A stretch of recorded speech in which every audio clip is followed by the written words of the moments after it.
Thanks to our host location, the city of Newport News, as well as the cities of Hampton, Poquoson, and Greater Williamsburg, which consists of the city of Williamsburg, James City County, and York County.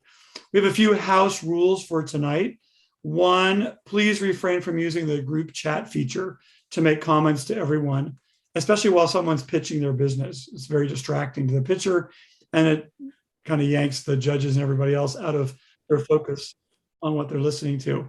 If you want to use the chat feature, however, to connect with a specific person, please go direct with that person that you want to connect with.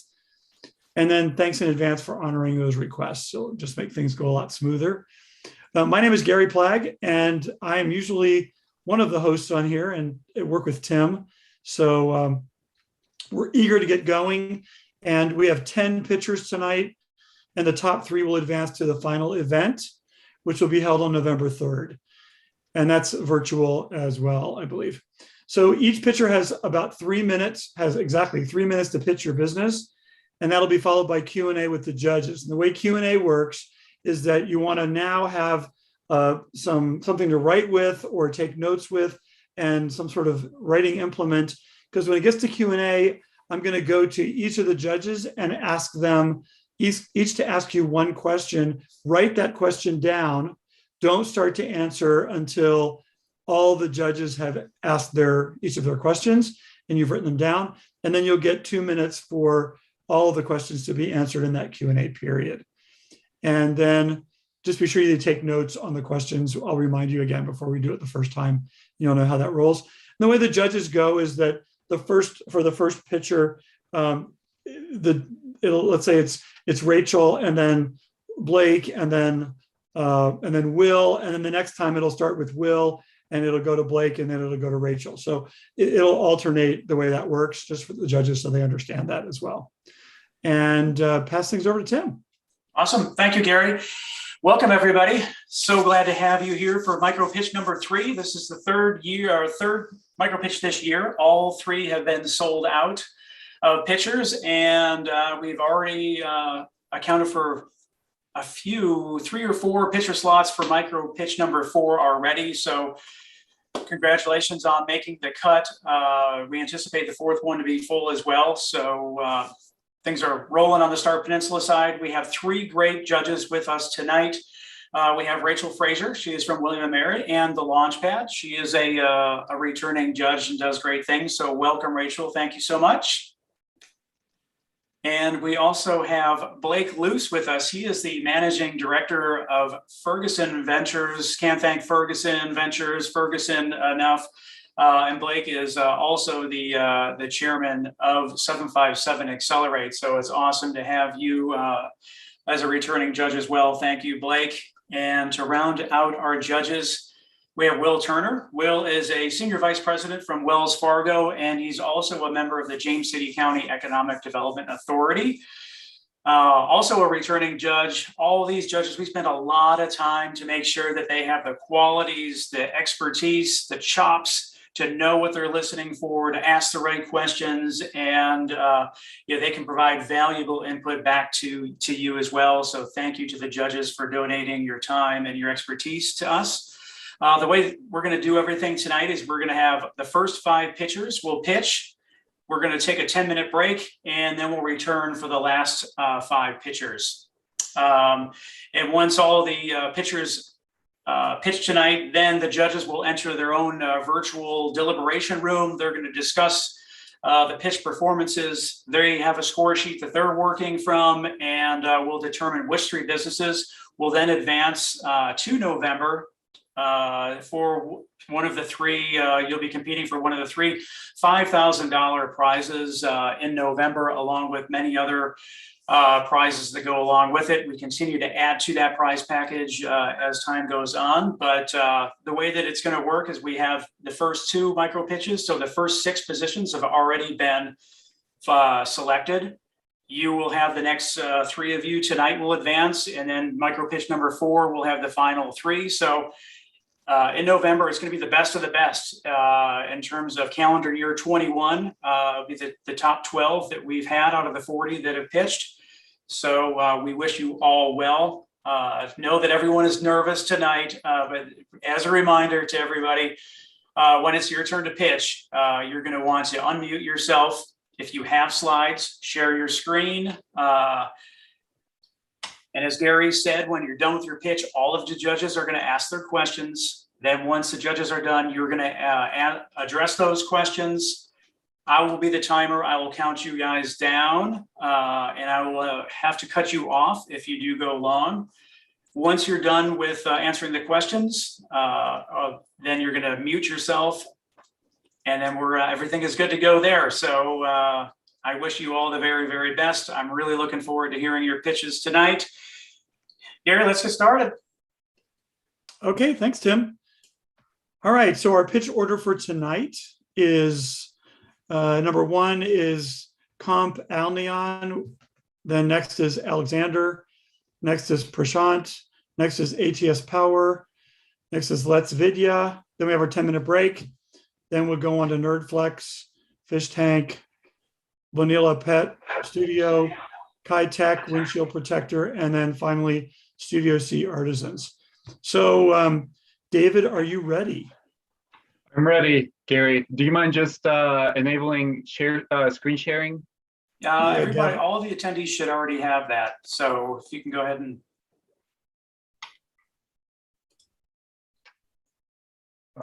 I'm still getting a host disabled participant screen sharing. Okay. Got it. We'll go. You're a co-host now, so we will check those settings while you're pitching. Thank you. And then the timer will just start whenever you're ready. Correct. You start speaking and you're on. All right. Good evening, everybody. Here's your shocking statistic of the night. Currently, we have 3.5 working age adults for every retirement aged person. That ratio is expected to fall to just 2.5 working age adults for every retirement aged person by 2060. For comparison, in 1960, there were 5.1 working age adults for every retirement aged person. America is aging, and there's not enough people having kids to have a healthy age distribution in the United States. So the problem is aging is hard. Retirement homes are expensive and becoming more cost prohibitive. Living alone can exacerbate health problems, rising life expectancies, and shortages of available spaces in nursing homes and healthcare workers restrict a majority of our population to aging at home. Freedoms are lost, trivial tasks become more complex, and day-to-day life becomes more dangerous with no surveillance. Enter Companion. At Companion, we want to develop a tabletop artificial intelligence-enabled assistant robot that enables a comfortable at-home aging experience by providing intelligent companionship, managing smart home devices to monitor the patient and to help with daily chores and keep track of medications and other reminders. How are we going to do that? So we're going to use natural language processing. It's the same tech that Apple uses to get text to speech and speech to text and how Siri works. It's just a software program. IoT tech, that's just to get things like your Alexa Ring, things like your Alexa sound system, cameras that you might have in the house. We need to make sure that we are respecting the privacy of our users, because we want to basically develop a smart home and have the companion robot be the brains of the house per se. Aesthetic design to enhance user experience. We want to make sure that this is something that our seniors like looking at, looks sleek, looks nice. And obviously we need to be compliant with current legal guidelines, most notably HIPAA compliant, if we want to remind our customers of taking their medications. So what's our TAM? We've got 74 million senior, retirement aged people in the United States. 16 million of those are living alone. If we are just able to get 2% of that available market, that's 16 million, that's 220,000 customers we could potentially service. So how are we going to do this? Well, we're not the first to market in the space. LEQ, a tech company, already developed something similar to what we're proposing. It's like an iPad with a robotic interface to interact and play brain developing games. We want to out-business our competition. Yeah, all right. Okay. Thank you, David. If you want to take your screen down and we'll go to the judges. There you go. And so have your something to write with and take notes with so that you're ready to catch their questions. Yeah, absolutely. Okay. And Rachel, we'll start with you. So remember, David, to wait for all the judges to ask questions, and then you can start to answer them. And Tim will give you 2 minutes. Okay, Rachel. All right, thank you, David, for the pitch.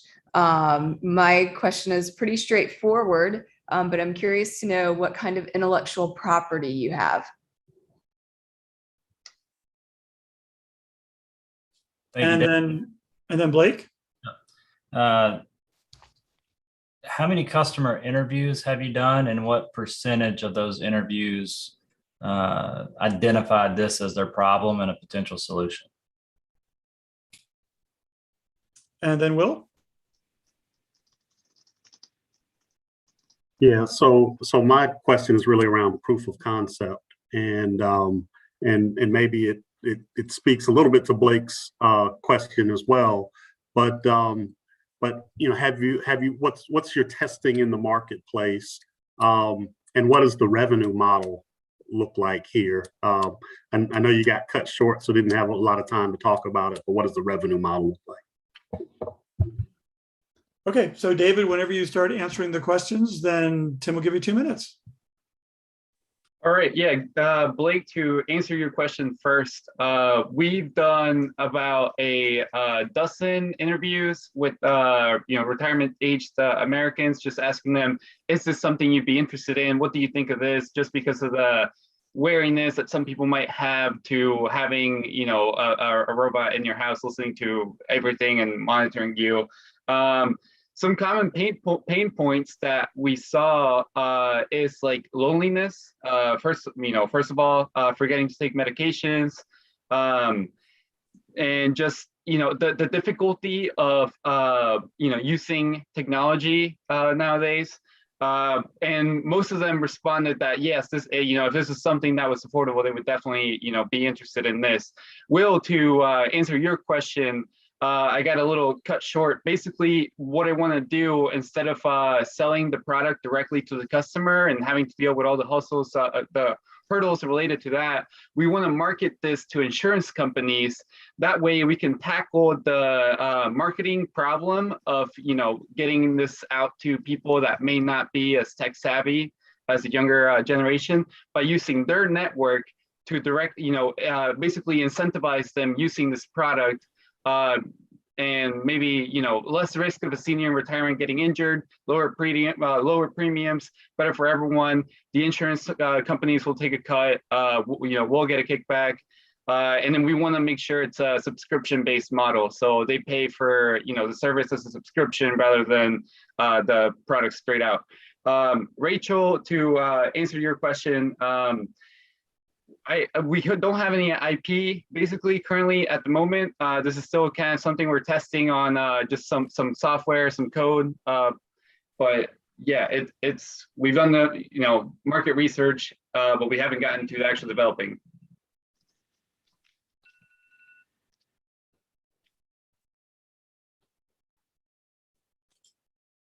How much time does he have, Tim? That's it. Okay, there you go. Thanks, David. Thank you. Yeah, you're welcome. Okay, ready for our next pitcher. So we don't have Alexander on, so we're going to move ahead to Prashant. So Prashant Kumar is our next pitcher. We'll give you a second, Prashant, just to get your head in the right space since you didn't think you were next. And then we'll be ready to roll. So the next time we go through judges, Blake, we'll start with you, and you're going to go to Will and then Rachel. So, okay, Prashant, are you ready?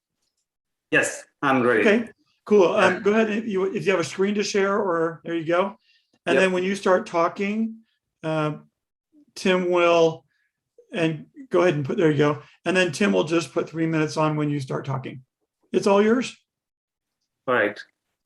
Thank you, everyone. So I'm going to talk about something that I have been toying with for a couple of years now. just a personal project for my son, kids, kind of. So, here is something about me. I'm a software developer and currently working as systems architect, 17 years of experience, have bachelor's and master's. I have got like wide AWS experience with 3 certifications, Security Plus. I have worked for Microsoft, Intel, Ford, Honda, etc., to name a few. I'm a web enthusiast and a tinkerer, and this is my second shot at entrepreneurship. I started something like 8 years back, and then my son came along, and we got much more busier. So now I have started thinking like it's literally started because of this pitch thing. So the idea is that to create a tool that will create like instant slideshow from the data that user provides. That would be a low-cost YouTube channel, data. YouTube video generator from data that you can provide in spreadsheet. And the good thing about this tool is that you can monetize as you build it. I'll share how. So the problem is that, if you think of any parent, teacher, or, whoever wants to share like, custom content with their kids, like it takes time to produce video, even for the most generic content. So consider like, so for example, like if you want to create a list of word or something to teach to your kid, or some fun quizzes for your older kids, it's a laborious process, everybody knows. But does it really have to be very this hard? What if you could bring your data and the tool can quickly generate like animated slideshow for your use? The solution is automatic content creation using a video genie. This is the name that I just thought of. I'll start with like simpler use cases, like list of things with images and things like that, and then like quizzes, multiple choice quizzes, and things like that. So the tool, how it will work is that user brings in the data in spreadsheet, then selects from the tool, selects like the appropriate templates, and the tool generates like animated slideshow. And then if user wants, like they can configure the animations, they can capture the video, they can, they will have the content ready, they can post-process it, whichever they want. So now you got the slideshow, now you can capture it as video. Why not to upload? So anybody can become a YouTuber. Okay, and that's time. Okay. Yeah, thanks very much. And now the judges are going to ask some questions. So if you want to unshare your screen, Sure. And then we'll start with Blake. And please, so Prashant, have something to capture the questions that they ask. And remember that each of them is going to ask you one question. And then when the third person's finished, then you can go ahead and start to answer the questions. Sure. Okay. Do you want to unshare your screen as well? I don't know. Okay, I don't know how to unshare it. Okay. I don't really use Zoom much. Tim should be able to end it for you, I think. You could throw a question out, we could keep going. Yeah. Yeah, why don't you go ahead with the question? So thanks for the pitch. So thinking about it, what does the competitive landscape look like? It looks like this is a feature, possibly already in Excel or in some tools, or there's got to be a competitor that thought of this. So what does that look like? Okay, and then Will, you're on mute.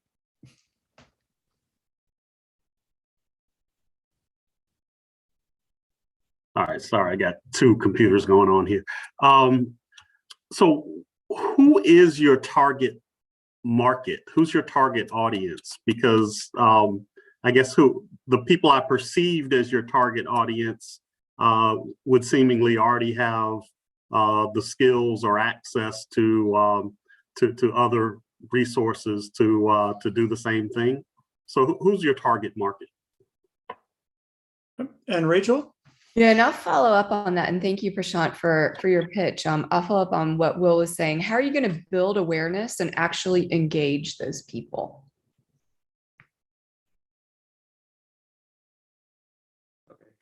Okay, so whenever you want to start, Tim will put 2 minutes on the clock and then he'll let you know when your time's up.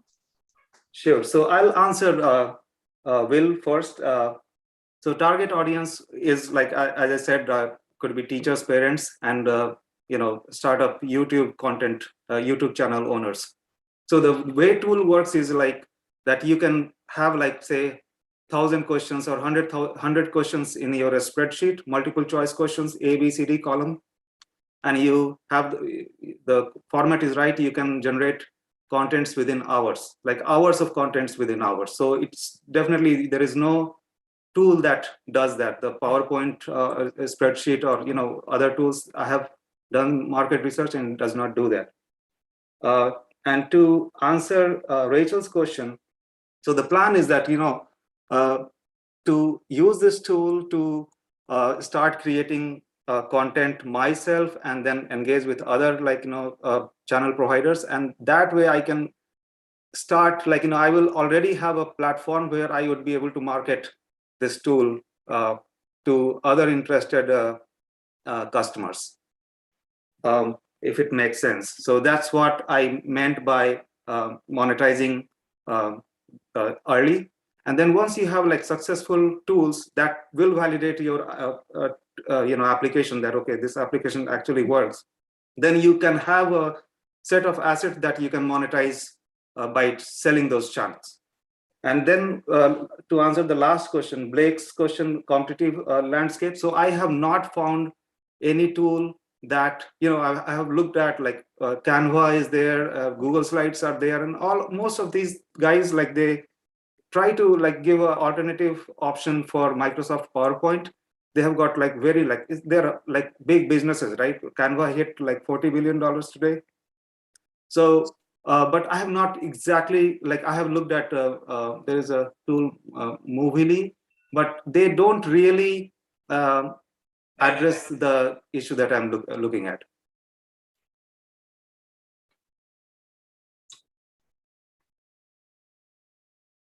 How much time left, Tim? That's it. That's time.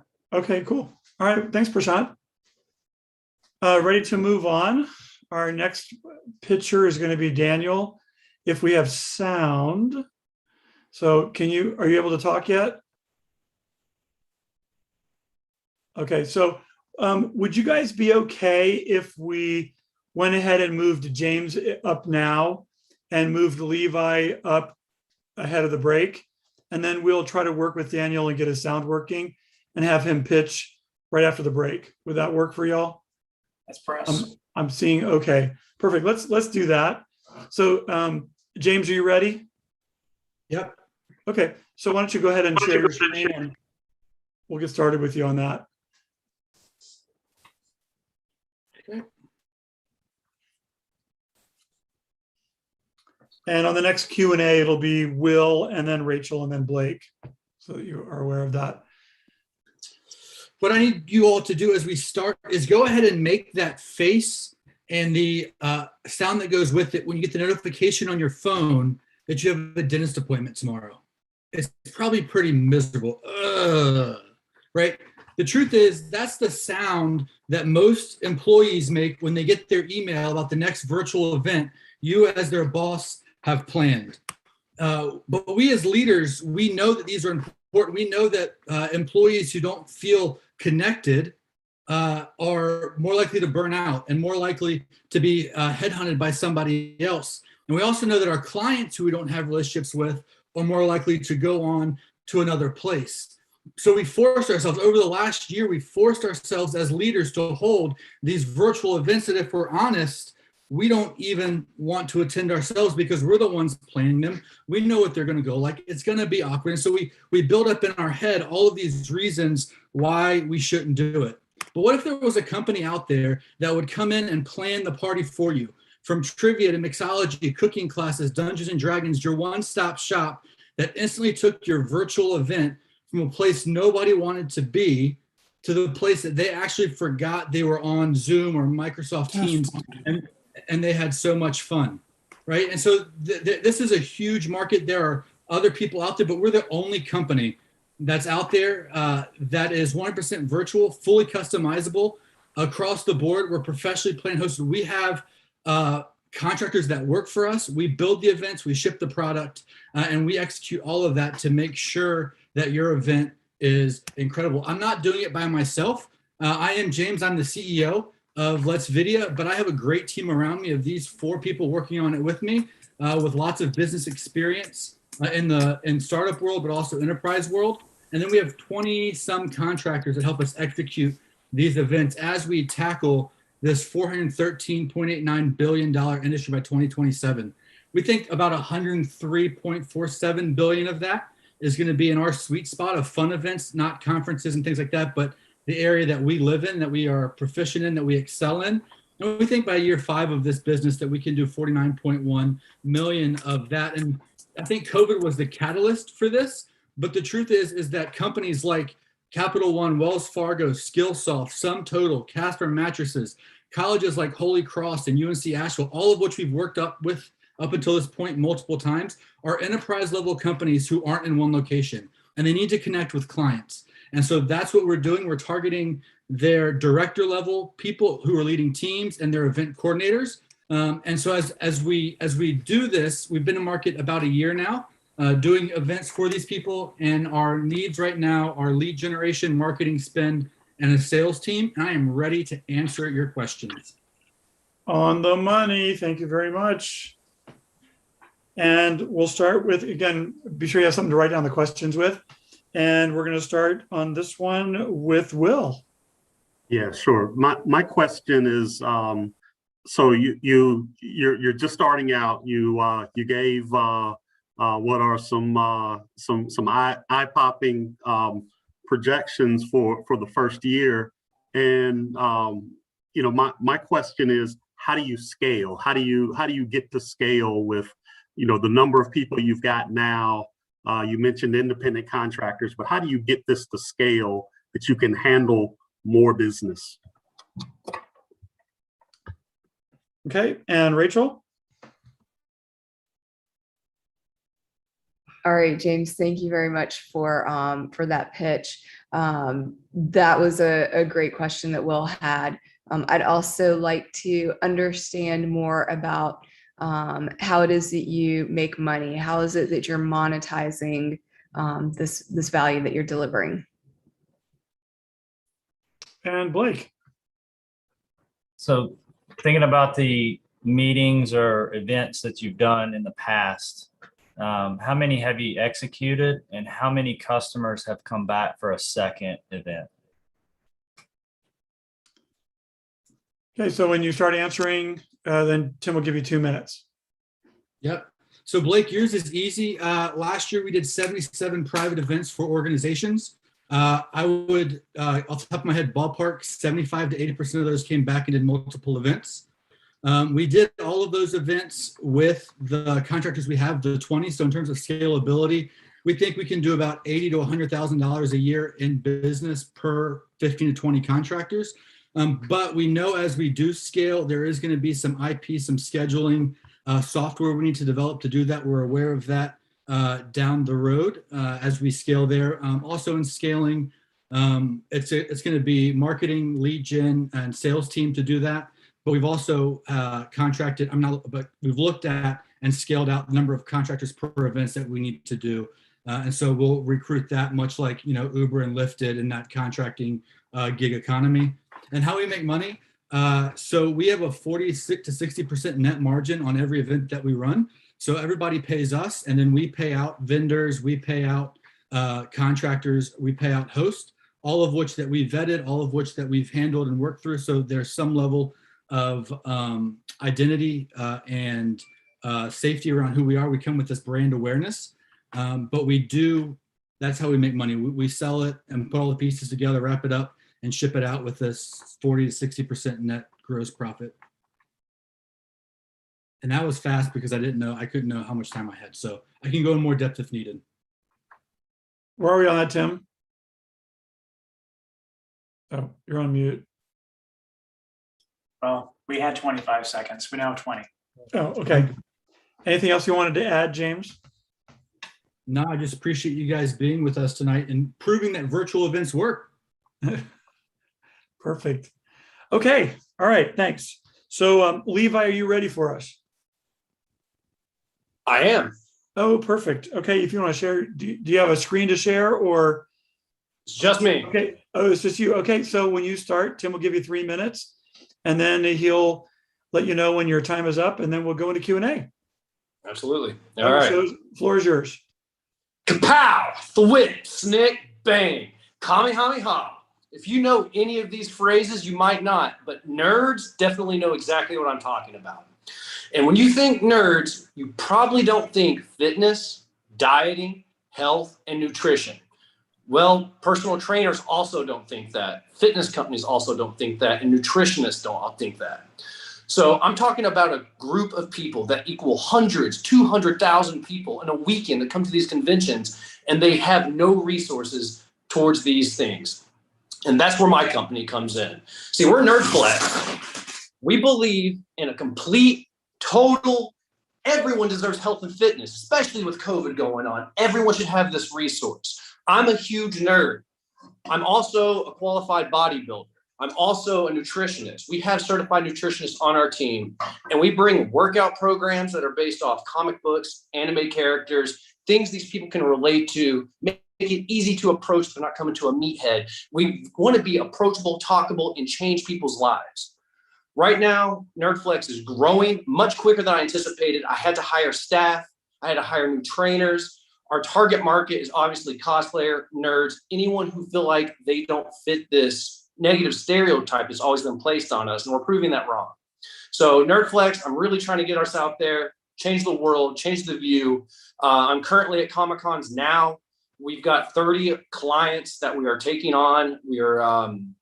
We got 4 programs that I've sold 175 different that we send on PDF. They charge about 100 a piece, and they're really helpful. They have complete nutrition guides, fitness guides, and we have everyone from beginners to advanced. We really just want to change the mindset of what fitness is for, who it is for, and who's allowed to do it. This is NerdFlex. I'm ready for questions. You guys got any? Okay, thank you. Thanks. So just be sure you can capture these 3 questions you're going to get. Absolutely. And are you ready for that? We're going to start with Rachel. We're going to start with Rachel this time. All right, Levi, thank you for that pitch. So you covered a lot of information, but one thing that I really want to understand is exactly what is it that your customers are looking for when they find you? Okay. Blake? Called out a couple of different products or services. So if you could just list your products or your services and how much you charge for them and which ones are getting adoption or not. Okay. And Will?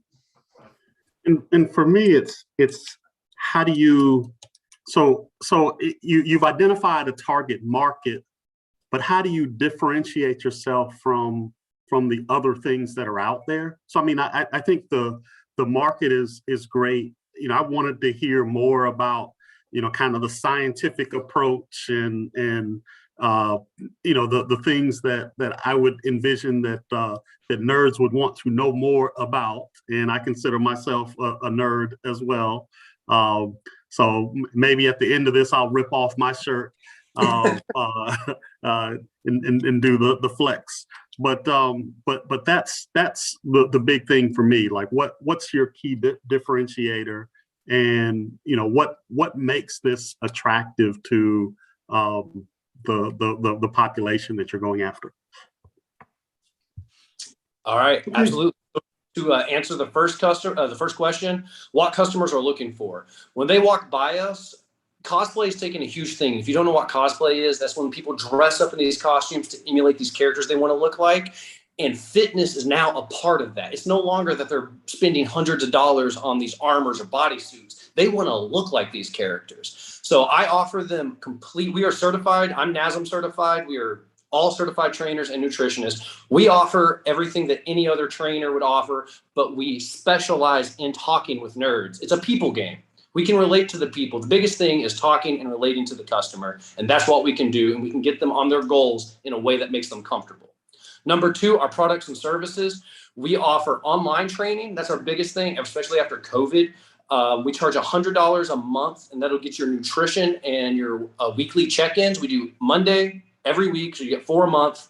We also offer pre-made programs. They're $100 as well. You purchase those, and those give you 2 8-week workouts. These give you diets, supplement recommendations, and contacts to me and my other trainer as well. So we have tangible items you can get, and you can send them to you PDF, super easy. And for the final question, what differentiates us is we're not just meatheads. We're not just no other trainer could do what we do at NerdFlex. We're talking to a group of people that are usually intimidated to go to the gym, that usually have no idea. They start from square one, and we can get them in, let them be comfortable, and have a healthier, happier life. Again, my number one thing is giving these people a resource that they've been neglected in, and no one should be neglected with health. And that's our biggest passion. We've had multiple clients that have lost 60 pounds, 50 pounds. Like I said, we're over 30 clients right now. We've made a lot of transformations, a lot of people who do this specifically for cosplays, and we're all over. We had a group that met up at DragonCon, people from Wisconsin, Virginia, Indiana, all met because they're NerdFlex clients, never seen each other in person, and they worked out together before the con. So we're promoting a new kind of community within the community. Okay, and that's time. Thanks very much. So at the point now, thank you very much. And at the point now, we are going to take our 10-minute break and see if we can help Daniel to get connected here. And so we'll figure that out. So why don't we come back? You want to come back at 6:55? I have 6:42 now. That gives us like 13 minutes. Does that work? 6:55 it is. Yep. Okay. We'll see you all then. Okay, can you hear me now? Yep. Yep, we can hear you now. Okay, Well, well, I'm ready. I Well, seem we'll to take our have break and we'll- lost. You'll be first one sorry? on after the break. Okay, I seem to have lost my background in this little confusion here. Oh, don't worry So- about it. That's fine. Okay, good. Well, Yeah, you can do it from just like you're doing now. It's fine. We have Right. one other person who, when they put their background up, they look like a ghost. So we went ahead and yeah, struck that's a bit that of a for. problem anyway. Yeah. Yeah. So well, good. So we can hear you now. Well, we'll be back at 6:55. Okay, good. we'll start with you. Thanks. Yeah, you're welcome.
Gary, can you hear me?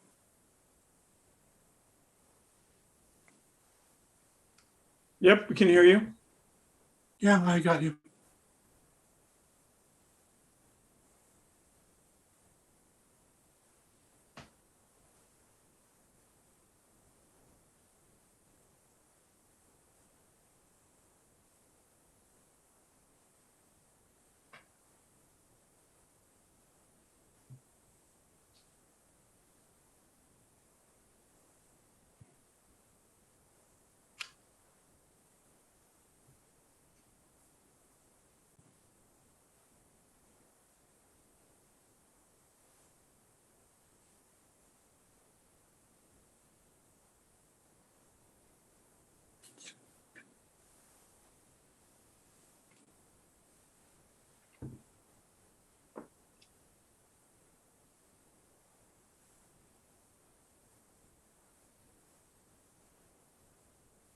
And we're back.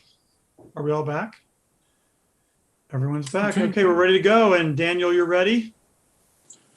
Yeah, Do you have a screen to share or not? yes, I do. Okay, you should be able to do that. Can you see that? Nope. No? Let's see. Did you go down to the bottom of your Zoom screen and click on share screen? Let me see. I normally see that, but I don't now.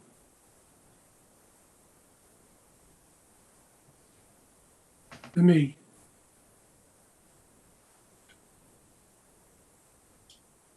When you hover your mouse over the bottom of the screen, it should show up Right as next to share the chat. screen. Yeah, not working. Says, let me reduce the size of the screen.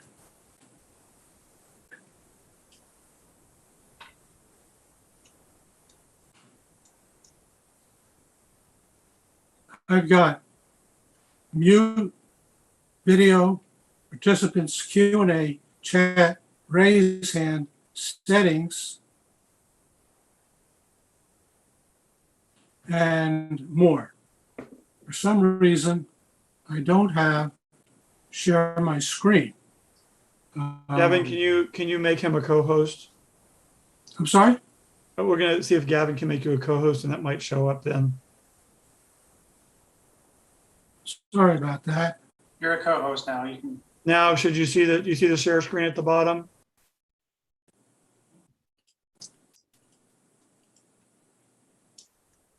I just switched on. Good. Go towards the bottom, you'll see green, share screen in green. I got record, raise hand, settings, and more. No, I don't have that. Let's see if we can have you and Gavin troubleshoot that. We'll Yep, skip we'll move to on. the next one. So, Jesse, are you ready to go? Perfect. You want to go ahead and share your screen? Yes, sir. We go ahead and share. Yep. And then Tim, once you start talking, Tim will give you 3 minutes. Okay, so Floor is yours. I'm going now. Yep. Okay, thank you. So, Yep. all right, Gary, I'd like to ask a question to everybody in the audience. Who in here is either starting a business, has started a business, or is helping other people start a business? Okay, so it seems like we all, are in this space and we understand how hard it is to get a business off the ground and get it into the atmosphere, right? So what is Fish Tank and why should you care? What problem are we trying to solve? Starting a new business can be a difficult, confusing, and lonely process. Banks turn down most small business loan applicants. Incubators can only admit a small fraction of the people that apply. Investors want to see traction and market validation before they invest. And family and friends think you're crazy for quitting your job to pursue your little project. What the heck? This is a catch-22, and this is the current state of entrepreneurship. But what if there is a way to raise money from hundreds of people get real-time feedback from the crowd to validate your market, and get the advice and freelance service expertise you need to start building your MVP so you're not just burning through investor cash. Well, my friend, you're in luck. Elon Musk has been quoted by saying, instead of baby showers, let's host business showers. When a friend starts a business, we all come together, celebrate them, and bring resources to their business. Now, I have a pitch deck, but it's a little all over the place. So I'm just going to show you one slide that gives you the basic story. There's a trend in the way normal people invest. They've flooded the market in stocks through Robinhood, the platform Robinhood. There's a platform in crypto called Coinbase. And I believe the next wave of normal people investing, the people that sit on their toilet and scroll through Reddit forums looking for the latest market advice and trends, it's going to be concentrated in equity crowdfunding. People are going to be investing in Main Street companies and pre-IPO startups like Lolly's Creamery or Chow Call, located here in Hampton Roads. And these are the kinds of companies Fish Tank aims to help. How do we do that? Well, it's pretty simple, and it's a little distinct from the way the current solutions are, like WeFunder and everybody else. You go on our app, you download it from the App Store, and it's just like posting a video to TikTok. You can pitch your elevator pitch to thousands of people. You can have people fund you right on the platform, and then you take the money that you raised and you can go ahead and start building your business. So here's the process. You have a crazy business idea. You pitch it to the crowd. Okay, and that's time. Thank fund you. it.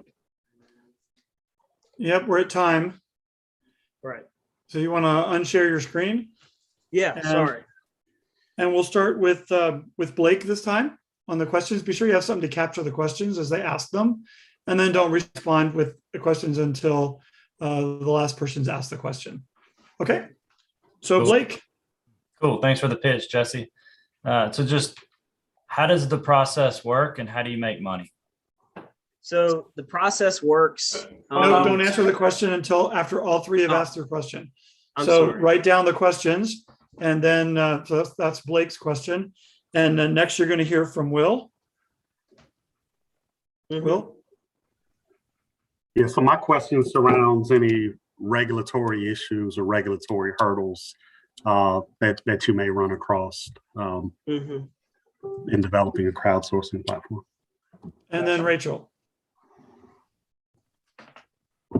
All right, Jesse, thank you. Thank you for that pitch. You know, I really want to understand what happens, what's the relationship between you, the crowd or the investors, and the company after the company gets the money. Mhm. Okay. Okay, so you have 2 minutes, and Tim is going to, when you start answering, Tim will put 2 minutes on the clock for you. Okay. So to answer the question about how does the process work, it's somebody comes to our platform, they post an elevator pitch to the crowd, they solicit funds from family and friends and strangers, and then through the money they raise on our platform, they can put it towards freelance services like Fiverr or Upwork, but we're going to have our own freelance marketplace in our market. So it's a one-stop shop. You can fund your business and build your business in one place. As far as revenue, we're going to make a small amount of revenue off brokering the transactions by raising capital for the founders pitching on our platform. And we're also going to get recurring monthly revenue from the freelancers, because the current alternatives like Fiverr and Upwork, they have a transaction-based fee model, which screws over freelancers because they pay ridiculous rates on their services. If they have a low monthly predictable cost, it's a benefit to them. Regulatory hurdles, I'd have to get set up as a funding portal with FINRA and the SEC.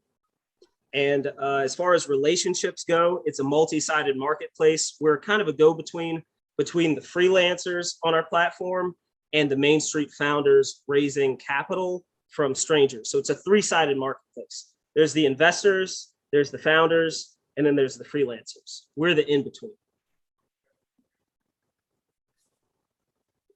Okay. Does that answer everybody's question? Are we at time, Tim? 15 seconds. Okay. Is there anything you wanted to add that you didn't get to in your pitch? No, we aim to be a one-stop shop, and we want to make it dummy-proof to start a small business. I feel like there's too many options, and it confuses people. Okay, So we want there you to go. make it really. Okay, thanks very much. Okay, thanks, judges. Let's see, moving on. Next person is going to be Bonilla Pet Studio. Aaron.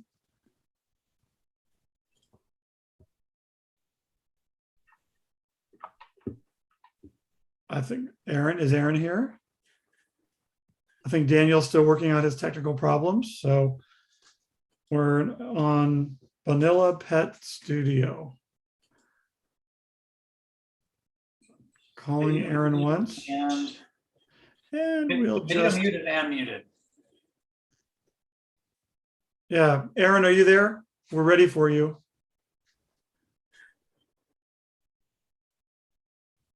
Dan, did you get your problem worked out or are you still working on it?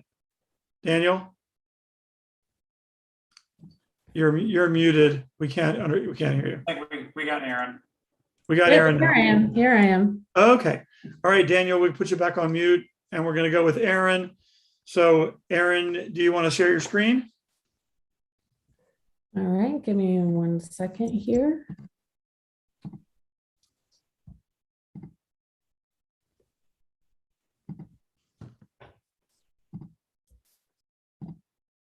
All right. There it is. And so once you start, Tim will put 3 minutes on the clock for you, and then we'll let you know when you are out of time. Are you ready? Yes, I'm ready. Okay, the floor is yours. Okay. I have the best friend. She's smart, beautiful, funny, but whenever I walk through the door, she always jumps on me and licks me all over my face. My best friend is a 5-year-old poodle named Chloe. And if you've ever had the honor to love a best friend like Chloe, then you are a customer in the $6 billion pet services industry. Just one of 68% of all US households who own a pet and think of them like family because, well, pets are family. Look at any pet parent's phone and you'll find 100 or 200 pictures of their fur babies. And that's what we do with what we love, isn't it? What an amazing opportunity to combine this growing pet industry with a $4 billion photography industry. Hi, I'm Erin Bonilla, founder and CEO of Bonilla Pet Studio, a photography studio that is just for pets. In the last 5 years, I've used my skills as a licensed pilot, a mother of 4, a certified professional photographer, and an entrepreneur to scale this business to the top performing pet studio in the nation. Our experience-based business model looks like this. First, the shoot. The most fun part, our studio is the essence of pet friendly. It's designed for pets because poop happens and we want our clients to still have a good time when it does. The artwork design. The proofs are projected 10 feet wide in our client theater, and our clients enjoy a cinematic viewing experience. We help create custom packages of framed art, canvases, albums, and prints. And then the big reveal. 3 to 5 weeks later, the big artwork reveal. They cry happy tears as they see their fur babies like they've never seen them before. Here are some kibbles and bits about Bonilla Pet Studio. We have 16 pet-loving employees who photograph 150 sessions a month at an $800 average order. We've sold $1.5 million worth of pet portraits since January 2017 and $600,000 year to date in 2021. Our second location is opening in Williamsburg in just 8 short weeks. Guess how many pet portrait studios there might be in any of these cities? That's right. 0. Now is the time to franchise Bonilla Pet Studio. just like one of our 100 plus 5-star reviews echoes what one of these clients shared. I knew Buster was funny, smart, and beautiful. And with Bonilla Pet Studio, our bond and love was captured like never before. Bonilla Pet Studio, love reimagined. Perfect timing. Okay, thank you. And so grab something to write down the questions.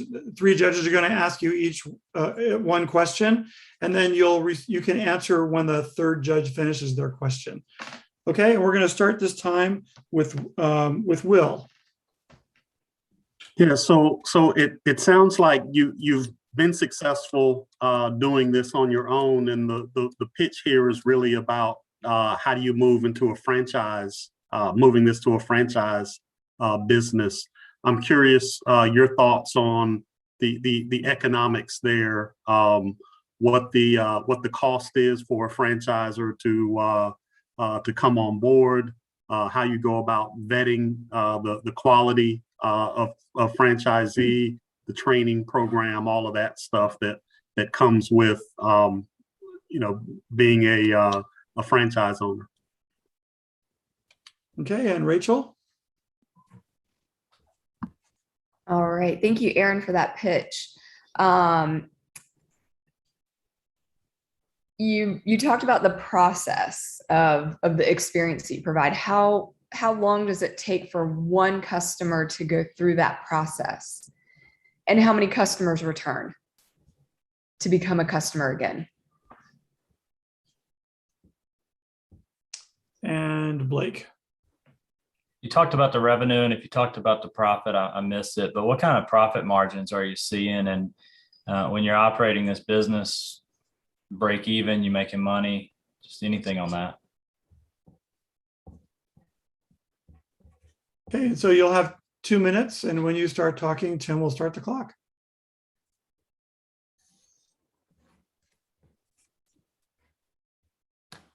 Okay. So where we are in the process of franchising, we have decided that we want to franchise. So our next step is actually to go through the process to make our business franchisable, as far as the franchise agreements and working with a company and a lawyer who can set up the actual structure for the franchise. So I know right now that our cost in order to do that is going to be about between $30,000 and $50,000 for that entire process. The details about how much we're going to be offering a franchise for, we don't have that information yet, but that's something we're going to be developing in the next 6 months, actually. And how long is a sales cycle? We are typically scheduling portraits about 2 weeks out on average.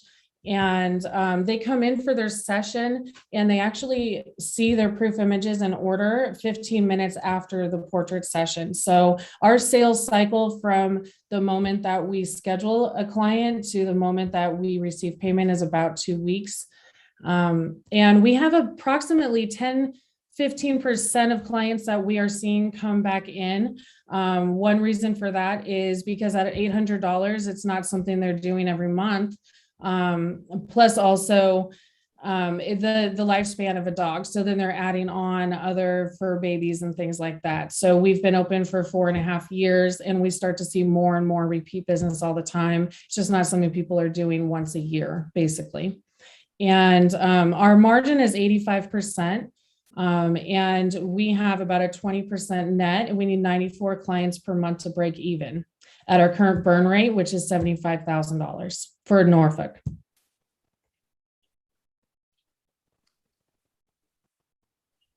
Okay, where are we on time, Tim? We are now. We are now. Good. Thanks, Aaron. Thank you. Okay. Okay, next up is going to be Tamika Brown with Kitech Windshield Protector. Tamika, are you ready? Yes, I'm ready. You want to share your screen with us? Yes. And once you have that up and you're ready to roll, you just start, and Tim will start you at 3 minutes. All right. Okay, the floor is yours.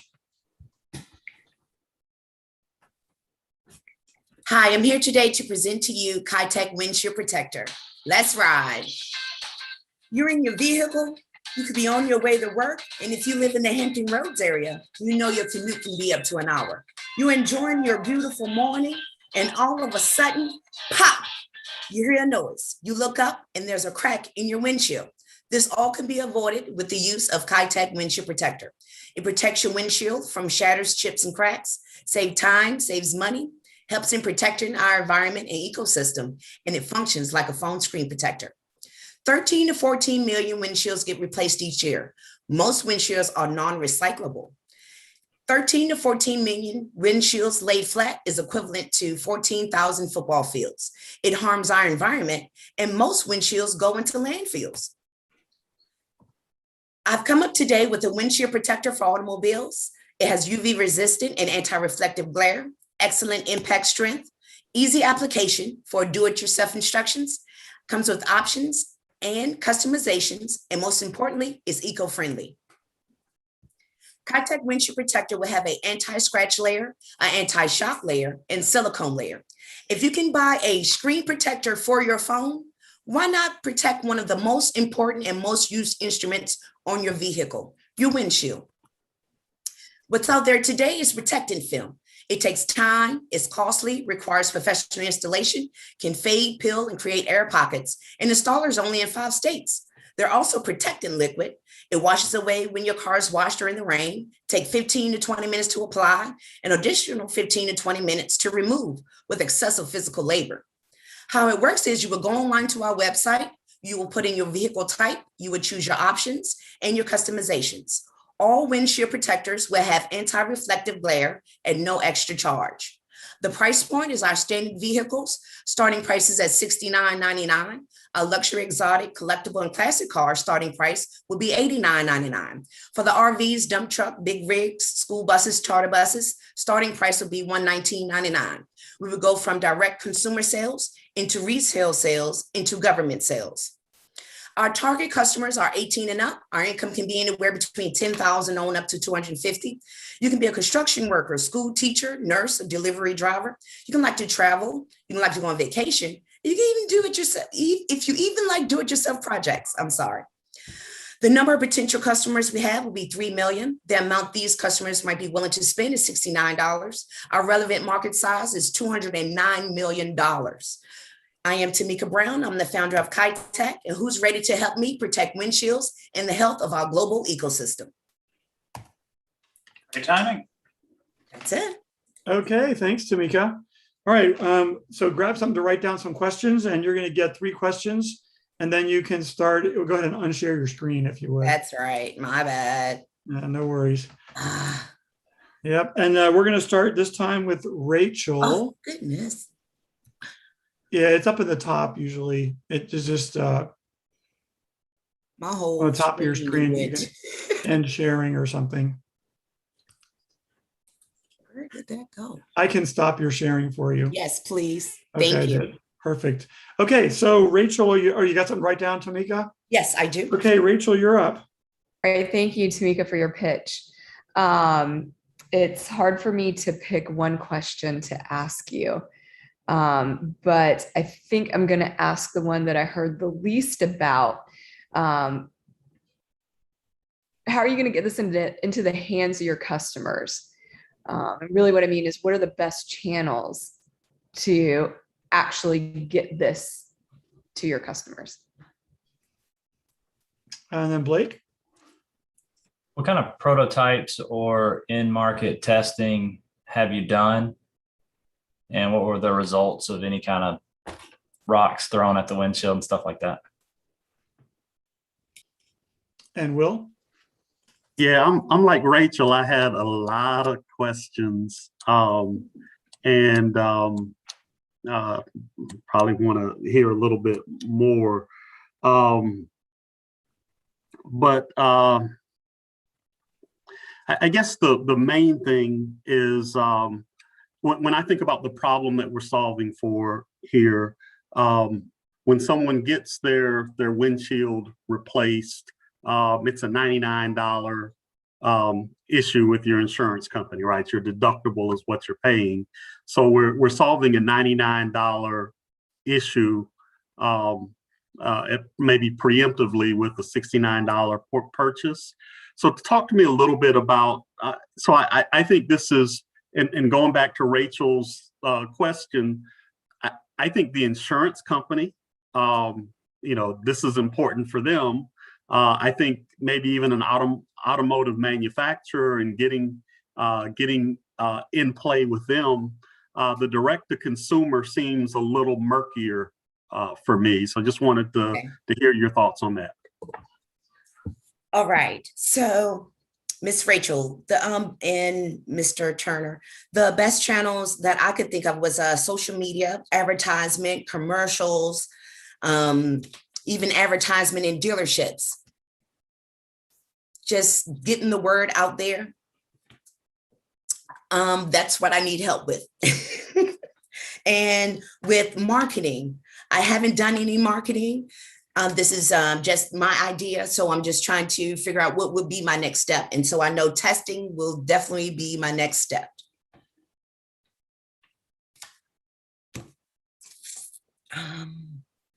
Not sure. Okay. Anything else you wanted to add that you didn't add in your pitch?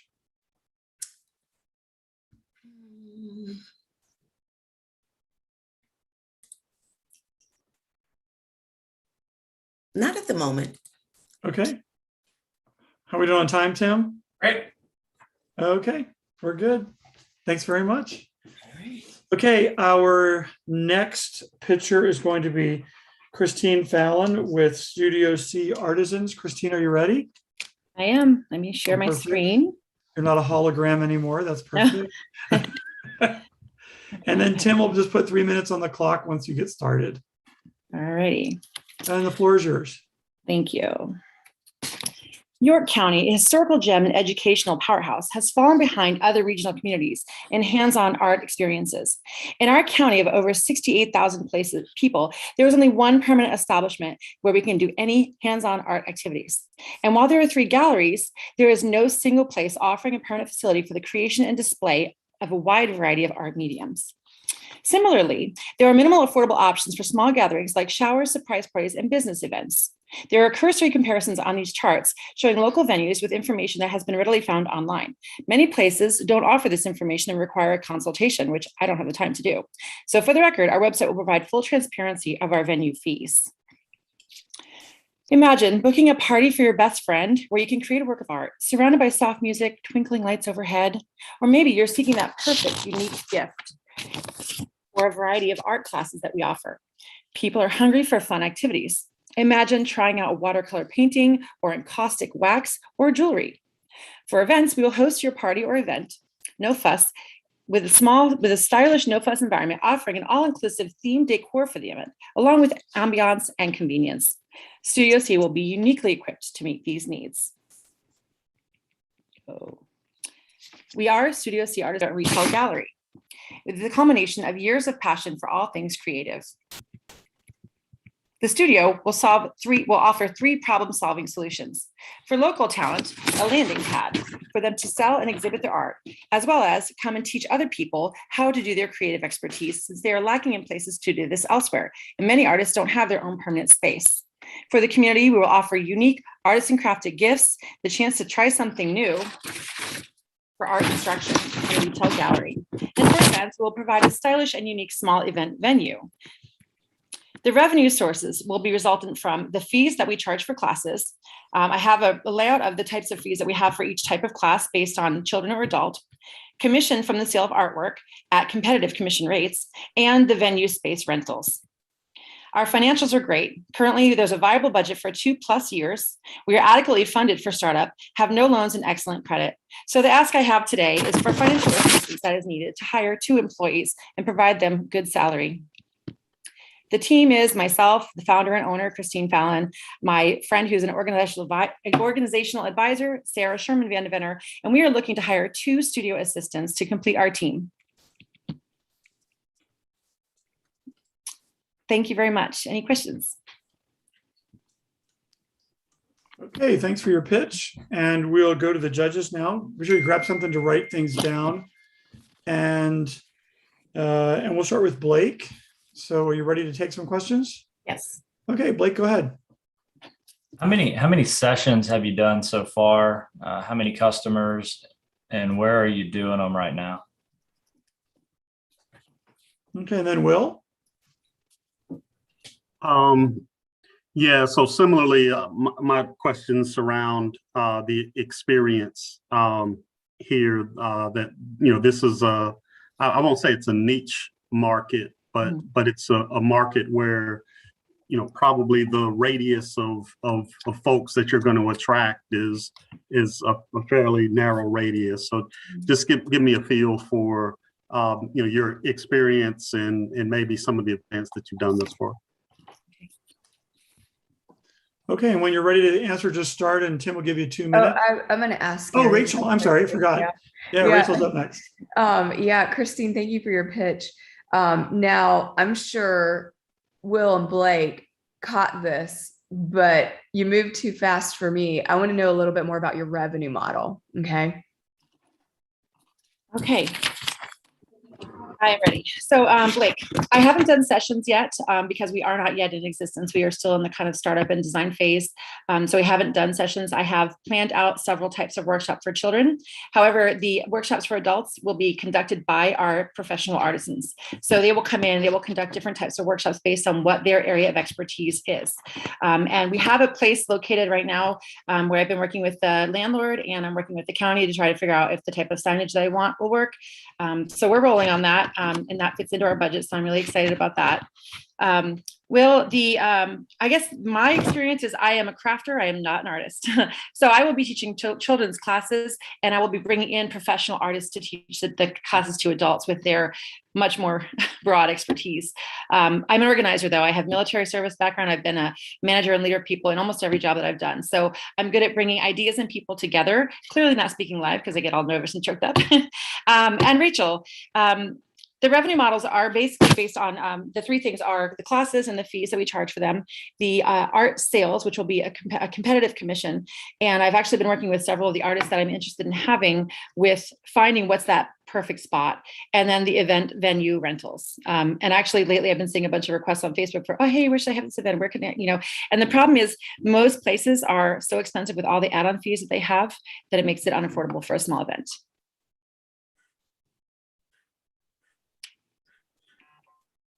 Cool. Anything else you want to add? You got a couple seconds. No, I busted through it way faster than I thought I was, even though I practiced. So. Perfect. Awesome. Thank you. Okay, well, thanks. That's, do we have Daniel back? He's not on the screen. So I think that's the end of the pictures. So it's, I'll turn it over to Tim for further instructions. Yep, we'll reach out to Daniel, find out what happened, and if we have to invite him to Micropitch 4, then we will. But judges, you should have received the link to go to deliberation in the other room. So feel free to leave the webinar, and you can come up with your decisions there. And I am going to send out, just for fun, I'm going to send out a poll so that the audience can participate and just pick who your favorite pitch was. And it's always interesting to see how we compare to what the judges have to say. So I'll have that live for a couple minutes. You all can answer that. Sure, everybody will probably pick themselves, and if there's any funny people out there, they may make sure you pick someone that pitched. We'll leave it at that. But while we are a little bit of downtime right here, so happy to open up anything to questions that you may have. I do want to I'll touch briefly on how you can get better connected with the entrepreneurial community. One of the other hats that I wear is with Startwheel, and startwheel.org is the website that is a place where we consolidate, coordinate, and celebrate entrepreneurship across Hampton Roads. So if you have not connected So I urge you to subscribe to the newsletter. We send things out once a week, talking about the different news and events and entrepreneurial stories that are taking place across the region. So it's a great way to get connected with other founders. Please do so. I want to take a second just to talk about the sponsors that we have to make this possible and what it is today. We have 757 Accelerate. As I mentioned, we've had Ian, Fraser, and Blake representing 757 Accelerate. So the whole idea is we want Start Peninsula to be the on-ramp for entrepreneurship. So you validate your business idea with Start Peninsula. We want to have representation from 757 Accelerate. So that way, if you win, or if you keep on working towards your business, regardless if you win or not, the next logical place for you to go is 757 Accelerate. So having them involved is a great way to have them identify you and your business and put yourself on the radar. Crimdale Business Network.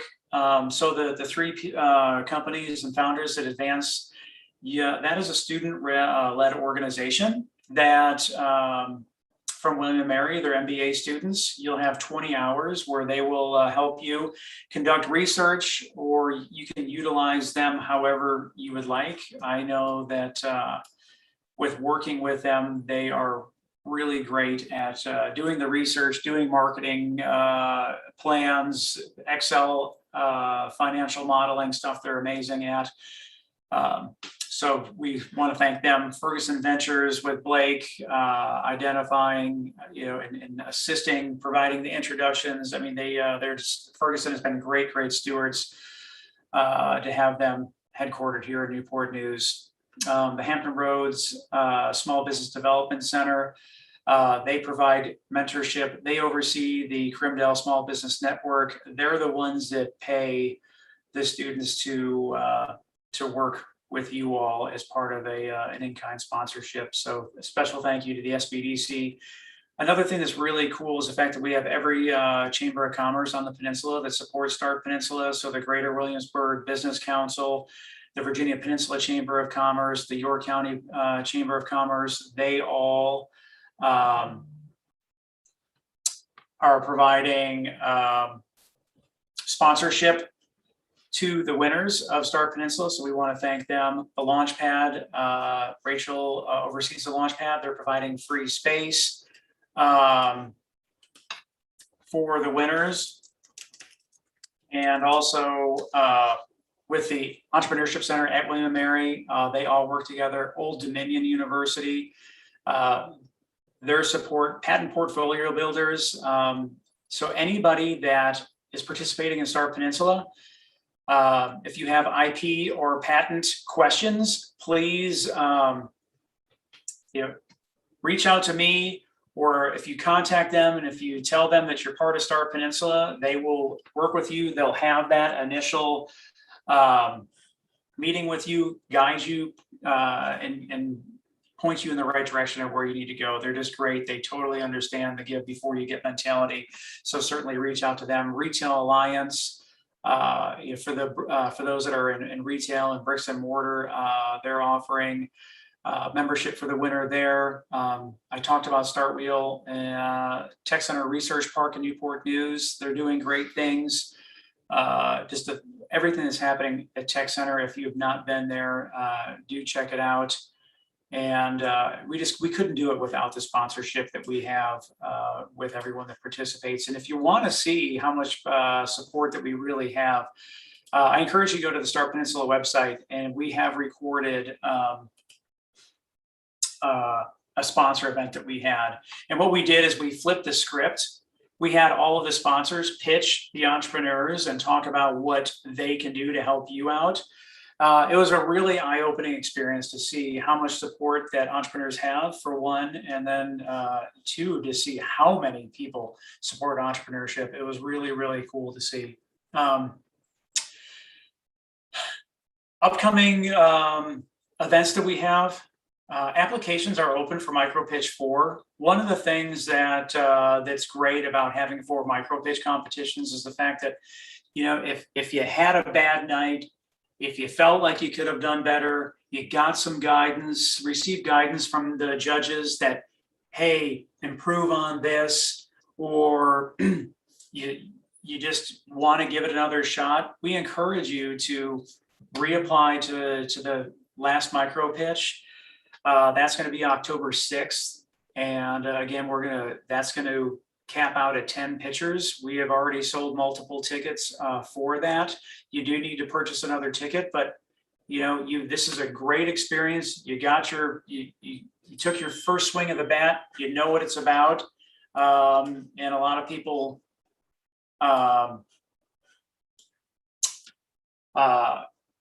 the second time around, they do really, really well. They do much, much better. And if you feel like you need to improve the pitch, on September 22nd, we have Pitch Perfect.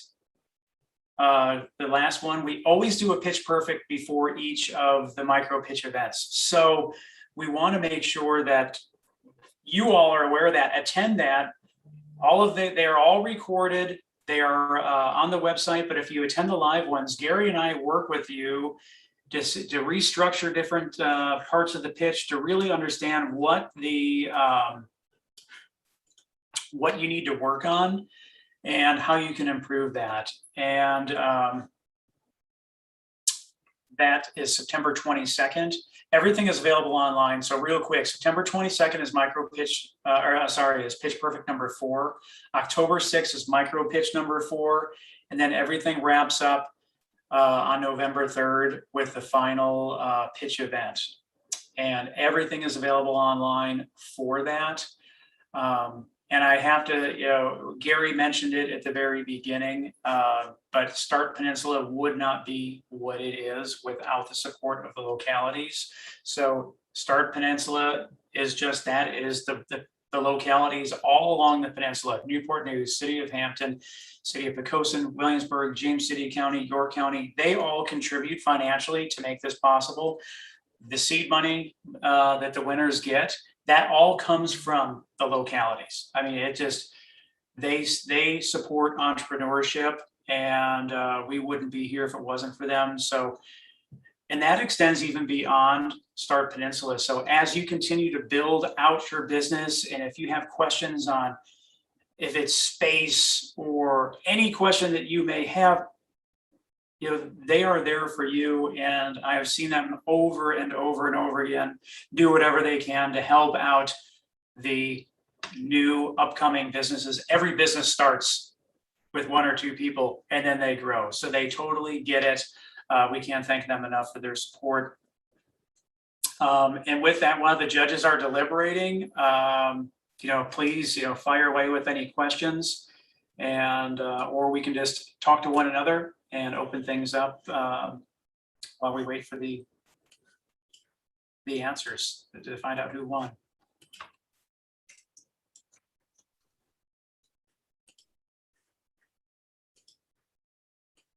In the meantime, the poll results. Let me look. I don't think everybody participated. Well, we ran it for a while. It was pretty close. So we had Bonita Pet Studios coming in at number 1 with 55% of the vote. And then Nerdflex coming in at number 2. There's the flex. And the flex. And there was a tie.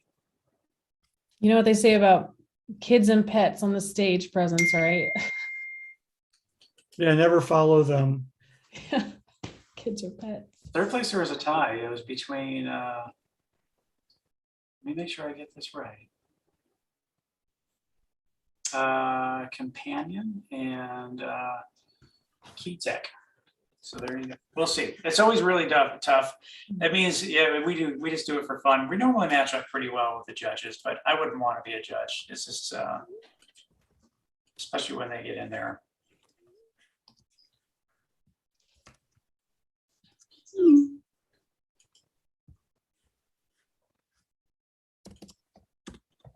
Hey, you all did really good. This isn't an easy thing to talk out loud to strangers. So congratulations to everyone who did it. Super brave. Yeah, it really isn't. And I mean, that's one of the most difficult things. And that's one of the things too, that's so awesome about Pitch Perfect is it, it gives everyone some experience to be in front of strangers to do that, because I mean, this is, you're putting your baby out there and you're exposing that idea that's near and dear to your heart. And Gary will step on all over that idea. I was terrified tonight because it was all these strangers and I was a little bit nervous about it. And I'm gonna get into Nerdflex now because I am a nerd. Not only did I play the clarinet in high school, I'm learning to play the violin now, which makes me even probably more of a nerd. I don't know. I will give you a free training session. You let me know. You contact me. First one's on me. Do I have to dress up in my cosplay thing or?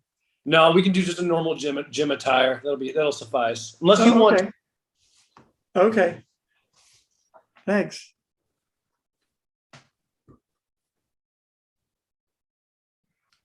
Levi, they do a lot of sports in Star Trek. They have like all the games. They got like the We have Tai Chi. They do Tai Chi stuff. You could do a lot of Star Trek themed. I'd be there for that. Yeah, maybe we'll do like Quidditch or something from Harry Potter. It'd be a fun one. No, Star Trek. You're getting off track. Death by combat, Leon style. That'd be too much. The kids aren't ready. Can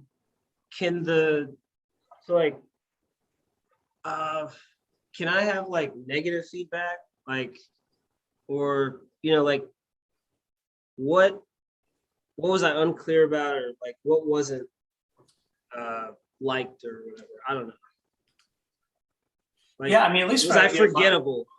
My thing was typically anytime somebody starts with a question, I know they're going to run out of time, because it just with having only 3 minutes, it's just there's only so much that could be said in such a short amount of time. So it's one of those things you just have to get into it and get going.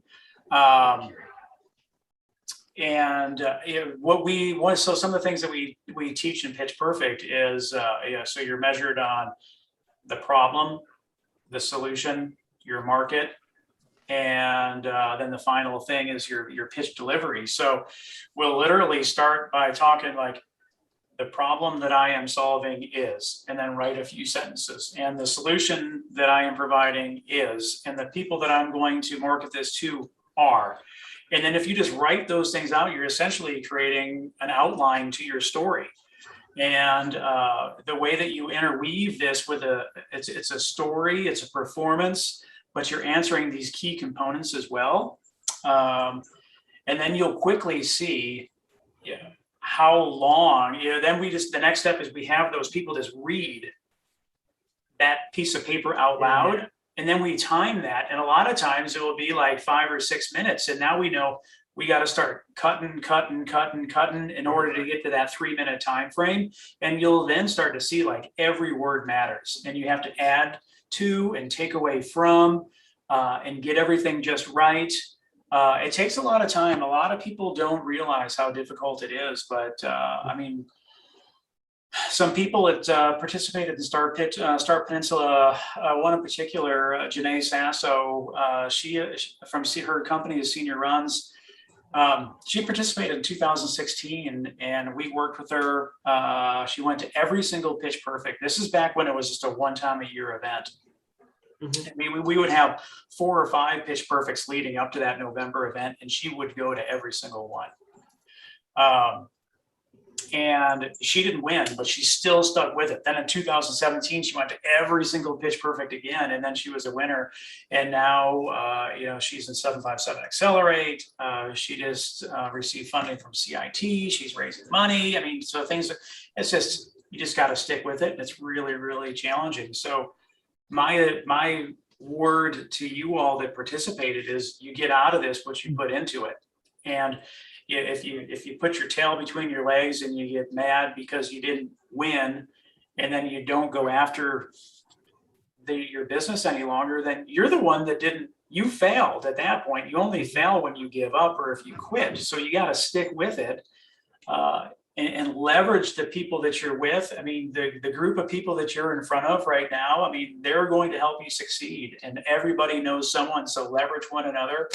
And building the community is really what all this is about. Jesse, did you start with a question? Sure did. Yeah. Yeah, and then it's something we talk about in Pitch Perfect is that's a good thing to do when you're doing a presentation in front of a bunch of people and you have a half an hour and you want to get their attention. It's an excellent attention getting tool. When you only have 3 minutes, it's not an excellent attention getting tool because you ate up 25 seconds, 30 seconds of your 3 minutes just asking that question. And you're not going to get a response from anyone because none of the people that are watching live can actually see you. I mean, they can see you, but you can't see them. So usually a better start is to come right out of the gates with some kind of startling statistic, a really bold statement, something that just gets our attention right away and stops us thinking about the last pitch we just watched and what we had for dinner. How do you get us out of, cleansed, the palate cleansed from that to then listen to what you have to say? And along with what Tim said, another thing that's really, really, probably it's psychological, is if you can answer the questions that the listener, in this case, the judges, are going to have before they have them, then you're a winner. So if you can anticipate where they're going to either have a question or be confused and in your preparation, then that's an excellent explanation because you're anticipating where confusion may happen and you're adjusting accordingly. So those are just 2 tips that will help you for as you move on and do this anywhere else, is just look at your time and the value of a minute. I bought radio time one time, and it was probably 20 years ago, and it was $100 a minute. And I would go in there with what I thought would be great, and it was 3 minutes worth of stuff. And they would cut it down, and I would cut it down to 50 seconds. So I learned real quick, 50 seconds was really not very much time, and I couldn't explain things with long, drawn-out explanations. I had to really cut to the chase really fast, and it was $100 I was rolling out every week to do these radio ads, and so you really learn what a minute is, and we just usually are not self-aware because we're not being timed in general, and we just don't know. So getting used to knowing what that is helpful as well. Hopefully that's helpful for you. Yes, thank you, Gary. Appreciate it. To take that one step further, advice to all of you, you're going to be pitching. As long as you do this, you're going to continue to pitch. So any and every opportunity you have to pitch, take advantage of it. But the thing that I tell everyone to do is start documenting every single question that somebody asks you. And then when you have some data, and if you're getting repeat questions over and over and over again, now you need to, that's an indication to you that you need to address that because you're causing confusion, you're getting pushback, there's friction, you have to eliminate that. So continue to write down those questions, track that information, so then you can incorporate that into your pitch. Tim, I had a question. I took your pitch perfect back in March. And I was like so excited. And I wrote it down and I had it like right here because I know when I'm nervous, I talk really fast and I wanted to keep it all straight and I lost the order of my pages. And so I got, but I don't know what I was going to ask you. I felt like I started off really strong and then I foobarred because I lost the order of my notes. And so then I felt like I still had the facts on the screen because obviously I wasn't reading the screens, but I knew what I was writing because I've been doing this so many different iterations. But yeah, it's hard. It And is it's my really second hard. pitch. I did one with the Retail Alliance Crops class. That's where you did the Retail Alliance Crops class too, but I also I had already done your Start Peninsula Pitch Perfect in March, but we'll see. It is. Something that's really helpful too is if you don't have a Zoom account, and I think you can get a free Zoom account that's 20 minutes, and you can just have a meeting for yourself and get on and record your thing and then go back and watch it. I know, but I don't want to see myself. Well, And I know, it's so much and different when you have people looking at you. Right. You don't want to see yourself. And the problem when we do that, if I can share this, is just that, and I tell my clients this all the time, they never want to see themselves. And until you can look at yourself confidently and see what other people see, it's always going to haunt you. And so when you start just embracing that, and I'm a musician and a musical performer and stuff, and I have to do that. I have to watch myself and listen to myself sing or play an instrument or whatever. And if you don't think those ice skaters and golfers and other sports people, they're watching themselves on video all the time because they have to see what they're doing and what they're doing well and what they're not doing well. And that's just a really tough lesson for all of us humans, is I just say, lean into the discomfort and get used to looking at what other people see. And then you don't have to worry about what they're seeing because you've seen it 100 times and you know exactly what they're seeing. And you can be confident that they're seeing a really good product here and they're seeing a good performance. And I'm confident in that. It's when you don't look at yourself that you wonder, am I good enough? I don't know. What are they thinking? It's hard because I know I compare myself. Like, I wanted to go first. If y'all had said who wants to go first, I would have been like, me. Because as I watch everybody else, I'm like, oh, darn it, I didn't put that in mine, And then I compare. And I think for me, going last, I mean, some people might have been, great, this is awesome, I have all this time to kill. I was sitting there comparing myself and fretting and thinking, oh God, I didn't do that. Or, oh God, I don't have, $40,000 of op sales in the last quarter because I don't have any sales yet, So that I think it diminished my confidence for sure. Yeah. So next time, Tim, I want to go first. Well, I can pretty much guarantee you that if you lean into the discomfort of getting used to what other people see and hear in your voice and everything, and you start after about the 5th time of looking at it, you're going to go, wow. And then you got to put on your hat as if you're a coach for that person. How would I coach that person to be even better? What would I do? What would I tell her to do? And it becomes not you. And but it's all that just, I don't know. We just are afraid, for some reason, we're afraid to see what other people see. And until you get past that, it's always going to be something that will, the 3-headed monster will creep out and terrify you. So I recommend that. I know it's icky, but I really recommend you do it. Thank you. We do have a question for Aaron, if Aaron is with us. The question was, what was your favorite client experience and or reveal? Oh man, it's hard. The big reveals they're just amazing. Like, people literally cry. So client experience or big reveal. There's so many, but the first one that pops in my mind is when I got to photograph 9 tarantulas.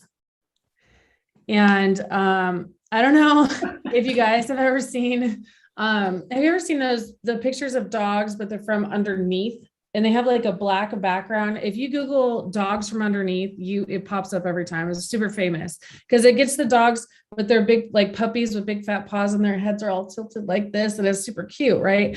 So I was thinking I got to do that with tarantulas. So I put them on, I put them on a glass. Let's see if I can find it and pull it up for you guys. You put them on their owner's face so that they could get a pet. I don't know if I can find it. Oh wait, yeah. No, I have it right here. Okay, look, I'll share. Can I still share my screen? Yeah, you should be able to. Okay. You should be able to. So I put them on a piece of glass and I photographed them from underneath. There you go. Oh, cool. You see it. And I know. Oh my God, trigger warning, right? It's a spider. But this was, it won third place in the Southeast District for the Professional Photographers of America. And that's out of like 13 states for animal and pet photograph. But I think this was one of my most favorites because I've always loved tarantulas. And after this, I got my own tarantula. His name is Roberto Ocho Testi Felipe Bonilla because he's from Brazil. Yeah, it's unique. That's amazing. It just scares me. Is there any animal that you are afraid or don't want to photograph? Okay, there's only two animals I don't like: mosquitoes and cockroaches. Yeah, well, people have those as pets too, right? Those cockroaches, something Vietnamese cockroaches or something. Yeah. Hissing cockroaches. Ugh. No. That'd be an awesome Christmas card photo. Me and my 30,000 cockroaches that live in my kitchen. I'm kidding. I don't have cockroaches. Well, when we moved in the MacArthur Center Mall, there's like aggressive cockroaches that live in that mall. If you approach them with the spray, they'll charge you. It's scary. They're big and they fly. So. Oh, wow. Yeah. And then there's 14 whippets. I photographed 14 whippets in one picture. That's pretty cool. Okay, so Aaron, I challenge you to go Google Mukade. It's a centipede in Japan. I could spell that. Mukade. They're awful. And they're aggressive.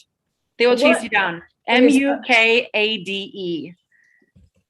We just moved back a year ago from Japan and we had those in our house, in our yard. Oh, they're awful. I don't know. I mean, it's kind of cute, right? I like the colors. They're like cockroaches. You can't kill them. They're impossible. It's ridiculous. I don't know. I think it's kind of cute. I don't know why. Literally, the only two animals I don't like are mosquitoes and cockroaches. I'm telling you, like everything else is fine. So. Can you, hey, Aaron, since the judges are back, can you pop your screen back on and show us the tarantula? Okay. It's beautiful, actually. Fuzzy Wuzzy. Yeah, there he is. It's Fuzzy Wuzzy.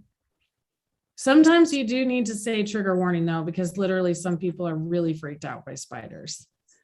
So that being said, let's do one. Wow. Okay. Is that his mouth right there on the left? Yeah. So the fangs are right here. And it's a her, by the way. It's Sasha. Oh, it's a she. Very nice spider. Yeah. Yeah, the fangs are right there. I went around every single little hair on this picture, all the way around it. Yep. Here it is. Okay, well, cool. Well, thanks. Okay, you guys want some results? Yeah, we are recording. And one thing that we want to do before people jump off is we want to do a group screenshot so that when we do the press release, do not let me forget. I always do. Hey, Tim, we want to do a group photo for the press release. Yeah, I just wanted to help. Okay, are you ready? Do the judges want to provide any comment first? Oh yeah, comments from judges first. Rachel, why don't you go ahead first? Okay, there's definitely some exciting entrepreneurial activity happening in the 757, as evidenced by everyone's pitches tonight. Regardless of the outcome of this micro pitch competition, I encourage everyone to keep working towards building what it is you're doing and really growing. And I definitely want to see y'all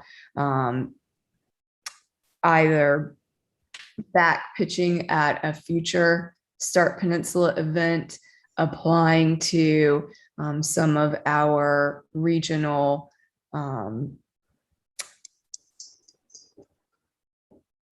incubators and funds that we have going on in the region, because there's definitely some pretty cool stuff happening here.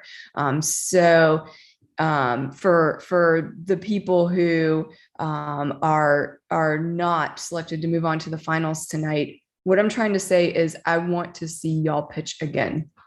And I think that's where I'm going to leave it. Great job, everyone, tonight. Thank y'all very much. Thanks, Rachel. Will? I would say exactly the same thing as Rachel. There were a lot of good presentations out here.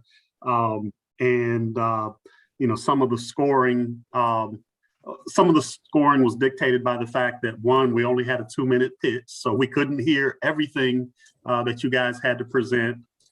Some folks had the benefit of doing some pitch perfects prior. You know, we want folks to stay encouraged, because there are a lot of great ideas, a lot of fundable ideas out there. Some need, you know, maybe a little work. Some need some additional, maybe technical assistance to get you there. But I think there's some great stuff, and we want to encourage entrepreneurship, and Start Peninsula is doing great work there. So thank you guys for participating, and we want to see your continued participation. So thanks, everybody. Thank you, Will. And Blake? Yeah, I think to echo that, you guys are here because you care. You want to build a business, and keep coming back to things like Start Peninsula. Figure out who your mentors are. Start breaking down, I mean, how you pitched. Talk about the customers, the market, the solution, your roadmap. How are you going to make money? What's your business model? Like these things, you just need to keep running into them. And find mentors that have done it, find mentors who might have done part of it. But it was close. It was really close tonight. It was a pleasure to hear everybody's pitches. If I just left you guys with one tip, just keep going back to your customer. A lot of you have revenue producing businesses, which is awesome. It was really cool to see. Even if you got revenue producing, just always keep going back to your customer. If you're not interviewing, you know, I don't know, 5, 10, 15 customers yourself every month, relook at what you're doing. Eventually, other people can do that for you. But right now, that's all you should be doing, is talking to your customers. Well said. Gary? Okay. Yeah, thanks, everybody. And we have the results. Are you ready? First, and this is not in any kind of finish order as far as I know. This is just randomly in this order. Let's Vidya. Boom. Next is Nerdflex. Oh, he's flexing. Perfect. Levi's flexing. And the third finalist is Bonilla Pet Studio. So congratulations, everybody. It was a fun evening, a fun 2 hours. Hopefully it was fun for you all. And as Tim said, if you feel like you can pitch and you're ready to roll for the number 4 micro pitch, then put your name in and go for it. And then come to the pitch perfect that Tim and I are doing on the 22nd, and we'll help to move you along in that direction. So, hey, Gary, can I say that more emphatically? Some of you guys need to pitch again in the pitch, the next pitch, because you have great ideas and we want to see them again. And reach out to Rachel, reach out to Tim, you know, get feedback from folks on maybe, you know, what were key differentiators in your pitches, but we want to see you guys again. While you guys were out, we were sharing some ideas with the folks about things they could do to make things even stronger. And the other thing I would say is that for the 3 of you that are moving ahead to the final one, is to not rest on your heels. Because I've been to the first 2 of these things as well, and there's some spooky competition. And so you don't rest on your laurels and say, yeah, we made it through that. You know, keep plugging away, because there's some really strong competition in the first 2 that were in the first 2 micro pitches. So encourage you to do that. Okay, everybody good? Everybody have a good night? Yes. Can I ask a question real quick, Tim? If these people want to follow up with you for some additional advice or reach out to some of the judges, can you provide them that information? Yep, we will. We talked about that over the break, but happy to do that. And everybody stick around. We want to get a group picture before we sign off. Congratulations to everybody. Keep in Can mind. Prashant get back on if he's listening and turn his camera on so we can get him in the picture? If he's there. Thank you. Thank you to everybody. Thank you to our judges. You guys were great. While we're getting the picture, Gavin put into the chat window the next micro pitch and the pitch perfect